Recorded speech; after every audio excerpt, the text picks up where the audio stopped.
Eldoria hairiba leibak asi yamna saukhatpa yengbada pukning sumaningai oiraba sahar amani. Sahar asigi kaithel singda makhal makha kayagi potchai sing phangdaba laite.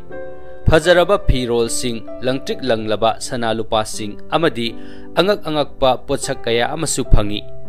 Leibak asigi konung asisu yamna ningthijai. Angauba nung khaktana haktuna saba konungni. Konung asida leibak asigi ningthau Lancaster amadi Maharani Marabel leiri.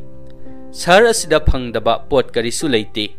Ningthau amadi Maharani gi awatpa karisu leite. Adubu makhoi ani gi amata poksabi masanupi Aibiadi konung asida amuk hana uba phangkhidre. Rajkumari Aibia konung adudagi mangkhiba chahi manga mapung phajilaklami. Ningthau amadi Maharani anisu masabu ningsingduna mathwai nungaitana leiri. Mathangi numit asi makhoigi masanupi adu mangkhiba chahi manga mapung phajilakpagi irat thauni palan tawbagi numit adu tarami. Maharani aduna ningthauda tawba yaba thabak sing tawna bahairami amadi handaki chahi asidi makhoigi mangkhraba masanupi adu amuk hanna phangbasu yai haina hairami. Wafam asi khanaraduna ningthau adu konungi mapanda thokhirami. Rajkumari Aibia asi ningthau amadi Maharani gi amatta poksabi masanupini. Mapa laikhidraba matungda leibak adugi mapu oihaugadoriba asi mahak khaktani. Adubu Aibiana leibak adugi mapu oiduna panba haibasi Maharani adugi manau nupi aduna yaninglamde. Maharani gi manau nupi asigi mamingna Matilda kaurami. Matilda phattaba mantra jadu yamna haibi nupi amani. Maramasina mahakna kanasu khangandana Rajkumari Aibiabu konungdagi tuminna magi mantra jadu sing adu sijinaduna pukhirami. Haujik Rajkumari asi kanana kadaida pukhrabage haibadu kana amatana khangnaramde amadi Matilda su leibak aduda amuk hana lakhidre. Everett magi sagol sang aduda sagol sing sajik pijaduna leiri. Matamasida ningthau adu Everett ki manakta laklami. Everett ningthau ubada nolukna khurumjarami. Bebar ucharami. Ningthauna mafam aduda lengbirakliba adu karigino haina hangjarami. Matamasida ningthauna mathangi numit asi magi masanupi mangkhiba numit aduni mahak kaurabra haina hanglai. Mahakna makha tarai. Handaki ningsing numit ki palan asidi atopa yumlona balaibaki miyoi mayam ama koiba lakani haina thajai. Mayam adugi marakta Rajkumari adu sungsoi soidana yawraklagani. Mi mayam ama laklaga yengbada nungaina balaibak aduda phangdaba sa amakhak thiduna konungda purau. Adugumba mayamna amukta unadriba sa ama konungda thamlabadi leibak adubu koiba lakpa miyoi sing adu konungda sa adu yengba changlaklagani. Mayam adugi marakta Rajkumari adu yawramlabadi mahaksu mafam aduda sa adu yengba soidana changlakani. Asumna Rajkumari adu makhoina masak khangba ngamgani haina hairami. Everett su ningthauna hairiba adu yarami. Mathangi numitta mana angakpa makhalgi sa ama phaduna sungsoi soidana purakani haina ningthauda thajaba pirami. Ningthau su Everett ki wa tabada harauna hankhirami. Everett numit adugi nungdang aduda manak nakpa umang amada laktuna u amagi makhada phamduna leirami. Mana asum phamlingai matam aduda manak nakpa mongsong amadagi usek na khongbagi makhol ama taraklami. Madudagi mana tuminna mongsong adu haidoktuna yenglami. Fajaraba wahong amom ama mafam aduda leibadu mana urami. Wahong adu su mi leibagi sanil phanglakpadagi paikhirami. Adubu Everett su mantra jadu haiba misak amani. Magi mantra ama sonduna mana paikhriba wahong adubu pangthahalami. Madudagi wanthaduna tariba wahong adu magi sagol sang aduda pusilaktuna thamlami. Wahong adu mathangi numitta ningthauda katlage khalladuna sagol sang aduda thamlamle aduga mahak phamungda kakhattuna tumlami. Ngahak tumluraga Everett amuk hogalaklami. Mana mikap tholakpa matam aduda kanagumba nupi ama kappagi khonjel ama taraklami. Madudagi magi sagol sangi thong adu hangdoktuna changsilagi. Mana changsilakpa matam dadi wahong amom adu kaptuna leiramle. Wahong na kaptuna leirambadu ubada Everett na mahak kanano nungdang aduda mafam aduda kari tawduna leirambano haina hanglami. Wahong aduna mahak asengbadi wahong nate kanagumba amagi saptagi wahong oikibani haina kumlaklami. Everett na amuk phare adudi nahak kanano, nahak Eldoria lebak asida kari tauba laklibano. Lebak asida awa ana khudong thiningai oiba thabak tawrakadauba oiragadi nahakpu aina haujikmak lebak asigi wangmada thinbigani haina hairami. Wahong aduna amuk mahakti mafam aduda karisu khudong thiningai oide. Mahaki maming Rajkumari Aibia kawi haina hairaklami. Wahonggi wadu tabada Everett ngakpana loikre. Mahakti matau karamna taibang miyoibadagi wahong olaklibano. Mahaki damak khanbada ningthau amadi maharani ani adu yamna wajarabani. Pawasi makhoi anida amukta tamlukige haina hairami. Matamasida wahong aduna hojiki oinadi mahaki maramda mama mapada hairukhinu hairaga mana wahong oikibagi wari adu liraklami. Mahak asi leibak adugi tungda maharani oirakadauriba misak amani. Adubu ningthaugi khubam asi kalakpadagi magi mamagi manaw nupi aduna mabu numidang ama konungdagi pharaga wahong olhankibani. Wahong olhanbiraba matung mahakpu jing amada thaiduna thambikhibani. Haujikti mahak jing adudagi magi leibak adu tamna paiduna laklibani. Thiduna laklibani. Maduda waman khraduna umang aduda ngayaktang pothage haiduna leirambani haina wari dulirami. Everett na Aibiyada mahak ningthau amadi maharani da pau adu tamluge. Makhoi anina nahak mafam asida leire haiba pau asi khanglabadi yamna nungai jagani harau jagani haina hairami. Adubu Aibiyana di mahaki haujik oiriba phibam aduda magi mama mapa ki mamangda magi masak adu utpa pamde. Maduna amuk hanna makhoibu nungaitanabagi masak ama oirakani haina yaramde. Magi sab adu koktuna miyoibagi sakphamda amuk hanna hanjilaba matungda mama mapagi manakta soidana chatkani haina su hairami. Madudagi Everett na phare adudi mahak sagolsang aduda ahing aduma lelo mahak su tumlurage haina hairami. Adubu Aibiyana yaragadi mahak magi manakta ahing aduma lengdana leibiyu. Mamangi matam kayadagi mahak matomta kanagasu wari saraktana yamna wana lelaklabani. Maram asina ahing adu matangdi mahak wari watai sanaduna ahing adu lenminasi haina haijarami. Mana hairiba adu Everett nasu yarami. Madudagi makhoi ani nungai raba haukibada thokiba wari kaya ama saraduna ahing adu lelami. Asumna matam kuina wari sanarakpadagi Everett na Aibiyabu nungsiba poglaklami. Aibiyana su Everett pu nungsiba poglaklami.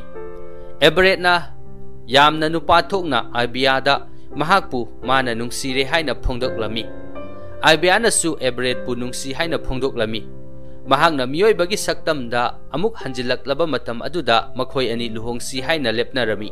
Adubu matam asida mafam adumaktada Aibiyagi mandom sa mantra jadu haibi adu khudak aduda phaudoraklami. Mana mantra ama sonduna magi sakti adu sijinaduna Aibiyabu launaba honaraklami. Matam asida Everett nasu magi mantra jadu sing adu sijinaduna nupi aduna kaplagliba mantragi ten adubu mahakna mayai chamhalami aduga nupi adubu maithiba pirami. Matilda mafam adudagi amuk mangkhirami. Makhoi anina tawriba matau aduda Aibiyadi ingakngakna yengduna leirami. Matilda na mafam adu thadoktuna chatkraba matungda Everett na Aibiyada mahak karisu pakhatkanu haina themjinbirami. Adubu Rajkumari aduna Everett ta yamna nungaijaramde. Mahak mantra jadu hai haibasi mangonda hana takthoktriba karigino. Mahakti mantra jadu haiba miyoising asi thajade amadi hainade haina hairamlaga mahak mafam adudagi amuk paiduna chatkirami. Everett khamnung leibaki mantra jadu yamna haiba ningthau amagi masani.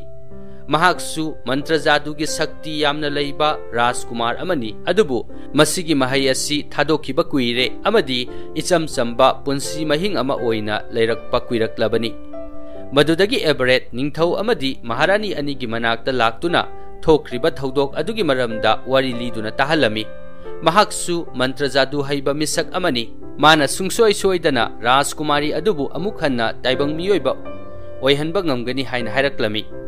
Everett ki wa adu tabada mahak asi mantra jadu yamna haiba misak amani haibasi ningthau amadi maharani anina khanglami. Madudagi makhoi anina mahag asi makhoigi leibak aduda leibada makhoida yamna khudong thiningai oigani maram asina mahak leibak adu thadoktuna chatkhro haina hairami. Madudagi Everett na magi punsigi wari matek ama liduna tahalami. Mahag asi khamnung leibakki yamna matik magul leiraba ningthau amagi masanupa Rajkumar amani. Adubu mahak leibak amadi lanthum sing adu pamdabadagi magi leibak amadi lanthum sing adu magi manaw nupada pithoklamlaga mahakti mafam aduda sagol senaba oina ichamchamna hingduna leijariba asini haina wari asi tawrami. Madudagi ningthau amadi maharani anina mahaki wa adubu thajarami. Madudagi magi masanupi adubu phangnaba thiraku haiduna yathang pikirami. Maharani amadi ningthaugi yathang phanglabada Everett umang aduda laklami. Madudagi mahaksu magi mantragi matengna magi masa adu wahong laba amagi saktamda onthokirami. Madudagi mana wahong asi onduna wahong amom adubu thiraklami. Ikui kuidana Rajkumari aduna onba wahong adu mahaka thengnarami. Makhoi ani thengnaraduna wari watai ngahak sanarami. Aibeana di wahong laba adu Everett ni haiba khanglamde. Mahakti umang aduda matau karamna laklibano haina Aibeana wahong laba aduda hanglai. Wahong laba aduna laibak tinabadagi makhoi ani mafam aduda thengnaba oigani haina hairami.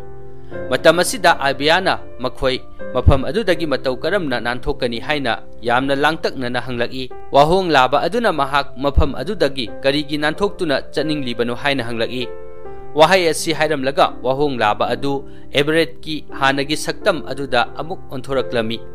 Amuk hanna mi olakpa aduda Rajkumari aduna ingakngangna mahakti mafam aduda wahong amuk onduna lakliba adu karigino haina hanglaki. Matam asida Everett na mahakpu nungsibagi-damak mafam aduda mahakpu thiba laklibani. Mahakki-damak mana tauba ngamloidaba karisu leite. Haujik khudak aduda mana pamlabadi mahakpusu mi olhanba ngamgani. Magi mandomsa aduna solakliba pap adu mana kokhanba ngamgani haina hairami. Matau karamna mana mahakpu taibang mi amuk hanna olhanba ngamgadawribano haina Aibeana amuk hanglai. Everett na yamna laikhraba wani. Mana mantra adu solakpa matam aduda magi thamoida amuk hanna mi oningbagi wakhal khallaga loire haina hairai. Asumna makhoi anina wari sanari ngai matam asida Aibeagi mandomcha Matilda adu amuk mafam aduda phaudoraklami. Mahangna Aibeabu amuk hanna pukhragani haina haraklami. Matam asida Everett na mahak leiriba makai mana hairiba adu oithoktabani haina hairami. Madudagi Matildana mantra jadu kaya ama sijinaduna Everett landarake haina tawrami. Matam asida Everett mahaki asengba Rajkumar ama oibagi saktam adu olaklami. Maki masak adu ubada Matilda ngakpana loikre.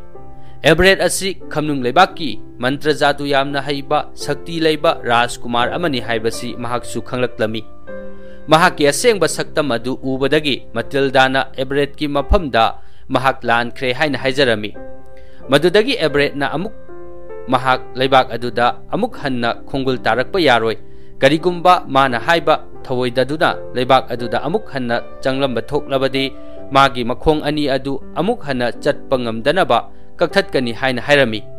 Matilda su Everett na hairiba wafam adu kibadagi yarami. Everett ki anauba saktam adu ubada Aibeadi amuk hena ngakhirami. Asigumba magi aronba mayam asi mangonda hana haidoktriba karigino haina Aibeana hanglaki. Wafam sing adu haibagi matam phangdabadagi haidabani haina Everett na sengdokjarami. Mana mahakpudi tasengna nungsijai. Haujik mahaki apamba adu karino mangonda hairo haina hairaki. Matam asida Aibeana mahakti amuk hanna mi oningdre. Mana sahi khara wahong oina onduna leiruba asi yamna nungai. Mafam khuding maning makha tamna chatpa phangi. Karigumba mana mi amuk oiraklabadi mahak leibak aduda amuk handuna maharani sungsoi soidana oiragani. Adubu mahakti maharani oiba pamde. Leibak lanthum sing asi amata pamde. Maning makha tamna hingba punsi mahing adu pami haina hairami. Aduga amuk Everett ki damak khallaga mahak taibang mi amuk olu hairabadi mahak onba ngamgani haina hairami. Everett na amuk karigi mana magi damak taibang mi ongadawribano. Madugi mahutta mahak oina wahong ongani. Magi mantra jadugi sakti pumba thadoktuna wahong onduna punsi chupa makhoi ani nungaina hingminarasi haina hairami asumna makhoi ani yanaraduna Rajkumar adusu wahong laba amuk hanna onkhirami mana handak wahong laba olaba matung asidagidi magi hana lairamba mantra jadu sing adu loina mangkhirami icham chamba wahong ama oina onkhirami asumna Rajkumar amadi Rajkumari anina onba wahong asi leibak adu thadoktuna maning makha tamna paiduna chatkhirami ningthau amadi maharani anina makhoigi thonggi thongjinda chithi ama taduna leibadu thengnarami chithi aduda Rajkumar amadi Rajkumari anigi warol adu suna yaurami masanupina makhoibu thadoktuna chatkhibagidamag makhoi matam kharadi thamoi kairaduna wana khanglami adubu matamgi matung inna makhoi anisu thamoi sauthoraklami machana chatkhriba adu magi apambagi matung inna chachakhibani mahak maning tamna nungaina hingkhrabani haina khallubada amuka hena nungaijarami madudagi maharani adu amuk nauna mirolaktuna machanupi ama amuk phangjarami machanupi atombi asisu leibak adugi maharani oina haplami mahangna leibak adugi mapu oirami chahi khudingi hanagi matawgumna Rajkumari adu mangkhibagi ningsing numitki palandi adumak kaidana chatharami handak pangthokliba ningsing thoram asidi pendabagi nungaitabagi ningsing thoram natte aibyagi thamoina penjanaba mabu maning makha tamna nungaina hingnaba haiduna yaiphamangol pibagi ningsing palan ama oirami asumna Rajkumari aibya amadi Rajkumar Everett wahong onduna nungaina maning makha tamna leikhirami wari asi matang asida loisinjare wari asi libada soikiba yaurabasu tabiriba pumnamakna ngakpinaba nolokna haijari makha tarakpa wari sing thagalakpada khangnabagi damak